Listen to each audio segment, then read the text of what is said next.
been hearing the pronouncements of Mr. Joey Concepcion during this lockdown and during this pandemic. And I happen to be very much in agreement that if let me take it one more step back. Ang nakikita natin, pag tinanong mo sa taong bayan, what do they think about COVID or what do they think of the pandemic? We have stopped talking about na yung sakit na sinasabi, takot ako magkasakit. Siyempre, takot pa rin magkasakit. Pero hindi yun ang pinakaunang top of mind. What are your concerns that arose from the pandemic? Ang lumalabas ay trabaho, walang pera, walang pagkain, walang ganito. It all boils down to walang pera ang mga bulsa ng mga Pilipino. At kaya siguro after we have taken care of the pandemic, i.e. by saying taking care, I mean that medyo mataas na yung ating rate of inoculation at marami nang nabakunahan, ay siguro maumpisahan na natin. Umpisahan naman natin na dahil we are down to 500 cases a day, new cases a day. Of course, this new Omicron is something of concern. I hope it doesn't do like the Delta variant and cause the surges again, because sayang naman, and we are really looking forward to opening up the economy already. And so when we go back to the surveys, pag pinapag-usapan ng Pilipino ang COVID, ang pandemya, ang lagi nang napupunta ang usapan sa walang trabaho, walang pera, may gutom, etc., etc. We have been struggling since the beginning of 2020 to try to find that balance of opening the economy and keeping people safe. Mukhang because in the initial analysis, kasi akala naman natin magkakapandemya tapos na. Hindi naman natin akalain na pabalik-balik na ganito, natatagal ng 2 taon. Halos 2 taon na. Kaya yung dati ang iniisip, we have to balance the two concerns, dahil sinasabi pagka sinara mo masyado yung ekonomiya at talagang lockdown lahat, ay marami ring mamamatay sa gutom, marami ring mamamatay dahil hindi makapunta sa ospital, marami ring mamamatay dahil walang service, walang etc. All of this, and ibabalansehin mo yun doon sa mga nakakasakit at saka namamatay dahil nga sa COVID. But it turns out that the solution is really vaccination. I think that everyone will agree, and as Joey has just pointed out, it is the businessmen themselves who wanted to go back to work, who wanted to go back to the businesses that they have safely, and because we do not want anyone to get sick. But I'm particularly happy because the stress that Go Negosyo has made is on MSMEs. Now, I see many structural changes that I think we're going to have to undertake after we have vaccinated the majority of our people. And I'm talking about agriculture and about infrastructure development. I'm talking about, of course, healthcare and education and all the basics that medyo nakita natin yung mga kakulangan. However, as I am continuously reminded, ang sinasabi ng tao, kailangan namin trabaho. And talagang maliwanag na maliwanag, ang pinakamabilis, the biggest bang for our buck is going to be with the MSMEs. And that is immediate. The effects of any efforts we have to help the MSMEs are going to be felt in a very short term, as opposed to those structural changes that I keep talking about that will take months, years, it will take a while. Although they are necessary, it's not going to be felt immediately. And that is what people need right now. They need money in their pockets. They need jobs. Maganda ang work ethic ng Pilipino. Siyempre, very welcome yung mga ayuda, yung mga tupad, yung mga AICs na binibigay ng pamahalaan. Ngunit ang work ethic ng Pilipino, habang tumatagal, they are not happy na tumatanggap lang ng pera na wala silang trabaho. I think that also has to do with the fact that they know that the government cannot continue to make transfer payments, to make these payments to people forever, or even for very long. So wala silang guarantee na matutuloy-tuloy ito. At so ang hinahanap talaga nila ay trabaho. And the biggest, of course, these statistics I learned from you. The largest segment of all our businesses in the Philippines are MSMEs by a very, very, very, very long way. It's up in the 90+% of our businesses are MSMEs. And I think that is something that that is something that what Go Negosyo is doing is very much in the right direction. And that is what we have to do is invest in those MSMEs. And what does that mean?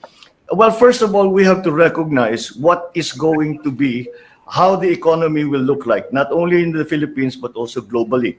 And where are the areas that we feel there will be growth? And I suppose the most obvious example is that all the commercial activities that are now being conducted over the internet, online. And I was before coming here, I was just watching a report on Bloomberg, and there has been a very large upsurge, of course, of business being done on the internet because we were forced to. Napilitan tayo dahil nakakulong tayo, naka-isolate, naka-quarantine, na-work from home tayo. Kaya't napilitan tayo na masanay na ginagawa natin lahat over the internet. And so, ang unang-una natin sigurong kailangan tugunan ay ayusin natin ang ating digital infrastructure.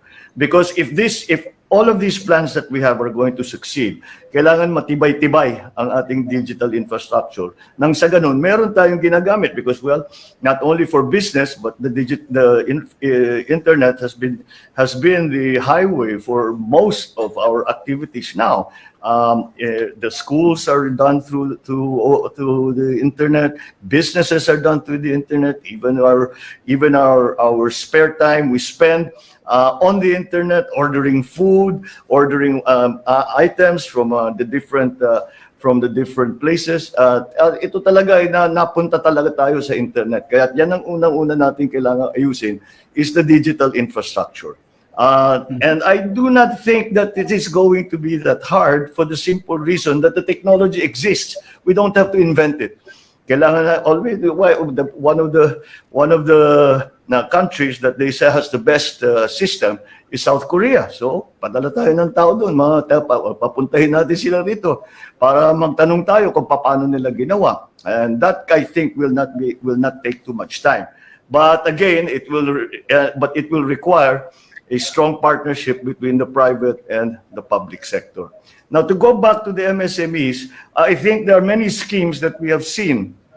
One of the things that we are starting to do, dahil nga naka-lockdown lahat ng tao, yung mga iba walang pasok, hindi magtatrabaho, nawalan ng trabaho, naghanap ng iba na magagawa, nagluluto, nagpapadala ng pagkain, or they do crafts, or they do something else.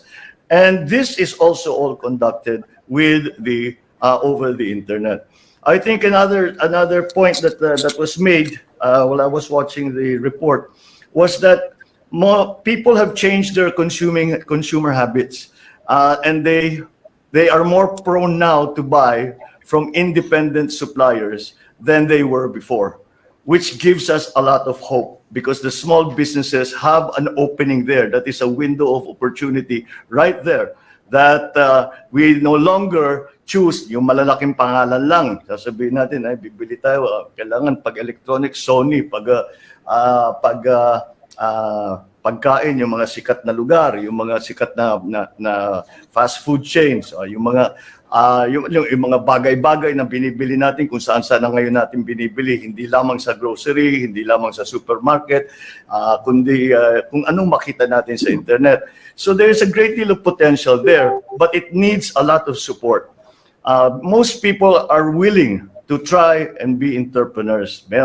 Most Filipinos, I find, are really quite enterprising and are ready to try. something. And if kung hindi umubra, next, we'll try something else again. But we find ourselves in we find the MSMEs in a very difficult situation right now because of what has happened in the last year and 9 months, 10 months, or whatever it is. Whatever has happened in that time has put them very much in a very bad place, in the sense that naubos na lahat ng kanilang savings, naibayad na nila yung kanilang 13-month, yung kanilang Christmas bonus, na ibigay na para lang maibigay sa kanilang mga empleyado. Tapos nung nawala yung surge, nag-invest na, gusto nilang mag-invest dahil sa akala nila matatapos na. So magbubukas na lahat ng negosyo. So yung iba nangutang pa. And now they are stuck with that. They are stuck with that debt. And it's kahit na hindi lang, not necessarily formal debt from a lending institution, but 5-6 pa. So, dyan sila naiipit. Kaya siguro, the thing to do is to invest. Kung meron man tayong ayuda para sa mga individuals, dapat din meron tayong ayuda para sa mga MSMEs. And the schemes that I have heard about seem to have potential. Yung ginagawa ninyo, you have mentors, you have mentees rather, who you teach to be entrepreneurs. At marami akong nakikitang ganito. Just to give you an example, in Ilocos Norte, while we were all in lockdown, our museum, which is named Sarusar, we helped them set up, sell their product because no one was buying product because nobody was coming no tourists were coming, to put their products on Shopee. And what we had to do, we did not have to teach them how to make the products or what people need, but what we needed to do was to just teach them how to get on Shopee, how to navigate the e-commerce interface, how to encode information to the app, and to adapt to this new way of doing business. But again, I think that is a great deal of potential. It's still a work in progress, but I think we will succeed, and we have a great deal of hope, and we're looking forward very much to the Christmas season. I have heard of schemes in other provinces where they put aside money. Na siguro yung mga ilang daang milyon o kung ano mga kaya ng LGU, and usually it's the province who does it. And what they do is they parang Shark Tank na sasabihin, mag-present kayo ng gusto nyong maging negosyo ninyo. Titignan namin kung pwede yan, o kung maganda, o kung dapat kami mag-invest dyan. Yan ang mga scheme. Kung hindi man maganda ang presentation nila, sinusubukan turuan. Okay, ito yung kulang mo. Ito yung kailangan mong ayusin. Ito yung kailangan mong isipin, kailangan ninyo i-plan ito. It's something akin to what we were doing when we were developing cooperatives. And mostly they were agricultural cooperatives. But agricultural cooperatives, you do not teach farmers, you do not need to teach farmers how to plant. What you do need to teach them is management and how business planning, accounting, all of these basic things. And how to acquire a credit rating, all of these things that are needed to run a self-owned business, and these kind of schemes I think are going to be very, very important for us to be able to get people back to work. I think the main thing that we have to think about now is to get people back to work and to put money in people's pockets again so that they can afford the commodities that they need. They can afford magbayad sila ng kanilang kuryente, magbayad ng tubig, meron silang pambayad para mapag-aral nila yung kanilang mga anak. All of these things that are the everyday concerns of people. Yan ang una siguro natin na kailangan gawin. At sa aking palagay, ang MSMEs ang susi dyan, ang magiging susi talaga dyan. And so I think that we can put together some of these schemes. And I think that there is a possibility because we always think, okay, we'll say, kung mayaman ang probinsya, you're talking about the NCR, for example, or you're talking about the big cities and the big provinces that have a lot of money. Paano naman yung mga maliliit na LGU na wala namang may kaya na ganyan? But I see this as LGU-based. And the reason why is the Bandanas ruling. The Mandanas ruling increases the IRA or the internal revenue allotment of all LGUs by a great deal because pinalitan yung formula kung paano kinakalkula ano yung ibibigay sa local government. Biglang magkakaroon ng close to 250 plus billion ang mga LGU. And so that money part of that money can be used for these schemes para buhayin ang mga MSMEs. And we have to consider that the capability and the capacity of the LGUs. And there is where an organization like Go Negosyo will come in. Because when you run a normal LGU, you know, there are specialists who are, of course, the accountants, the treasurer, the development officer, etc., etc.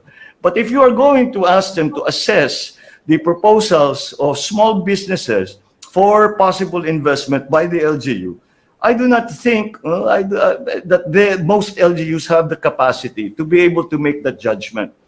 And that's why the capability, they now have the capacity kasi may pondo na sila dun sa dagdag na IRA. Now the capacity, the capability to do that, the training that has to go into that.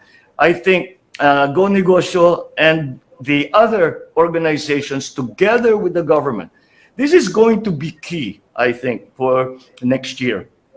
It is going to be key that the coordination, I mean, not only at the MSME level, but even at the high levels, in the long term, we really have to have a better cooperation between public and the private sector.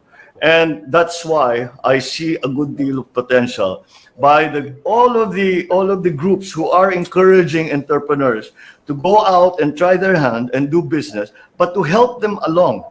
And government can be part of it by institutionalizing it. And by that I mean, pagdating ng magbabayad ng gobyerno next year under the Mandanas ruling, ay dapat siguro merong portion nung bibigay na pera, nabibigay na pondo, na sasabihin, gagamitin natin diyan.